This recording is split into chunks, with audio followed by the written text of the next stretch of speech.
ఇక సింహరాశి వారి పైన శని భగవానుడి యొక్క దృష్టి ఎలా ఉంటుందంటే, శని భగవానుడి యొక్క ప్రభావం వల్ల సింహరాశి వారికి అననుకూలంగా ఉండే విషయం ఏంటంటే, మీ జీవిత భాగస్వామి యొక్క ప్రవర్తన అనేది మీకు కొన్ని విషయాలలో నచ్చదండి. కానీ వ్యాపారస్తులకు మాత్రం పూర్తిగా అనుకూలించట్లేదు. కొన్ని రకాల అడ్డంకులను అయితే ఎదుర్కోవాల్సి వస్తుంది.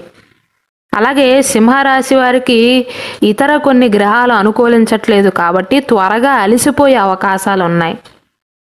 మే మాసం తర్వాత శుభ కార్యక్రమాల కోసం సింహరాశి వారు కొంత ఖర్చును చేయవలసి వస్తుంది. మీ ఇంట్లో వివాహాది శుభకార్యాలు జరిగే అవకాశాలు ఉంటాయి. దానివల్లే సింహరాశి వారు ఎక్కువగా ఖర్చు చేస్తారు. శని భగవానుడి యొక్క తిరోగమన సమయంలో మాత్రం మీరు చేసే ప్రతి పనిలో కూడా మెరుగైన ఫలితాలను పొందుతారు. వ్యాపారులకు కూడా ఆ సమయంలో బాగా లాభాలు వస్తాయి. కీర్తి ప్రతిష్టలు పెరుగుతాయి. కెరీర్ మాత్రం శని భగవానుడు రెట్రోగ్రేడ్ పొజిషన్లో ట్రాన్సిషన్ చేసేటప్పుడు మాత్రం అద్భుతమైనటువంటి ఫలితాలను పొందుతారు. అప్పుల నుండి బయటపడగలుగుతారు. మీరు అప్పుగా ఇచ్చిన డబ్బు కూడా ఆ సమయంలో తిరిగి వస్తుంది.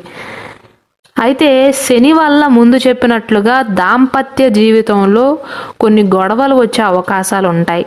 కానీ త్వరగానే సర్దుమణుగుతాయండి. వ్యాపారులు లాభపడతారు. మొత్తం మీద చూసుకున్నట్లయితే సింహరాశి వారికి శని భగవానుడు అయితే పూర్తిగా అనుకూలించట్లేదండి. శని వల్ల కొన్ని ప్రతికూల ఫలితాలు అయితే ఈ సంవత్సరంలో మీరు ఎదుర్కోవాల్సి ఉంటుంది. ముఖ్యంగా జీవిత భాగస్వామి విషయంలో.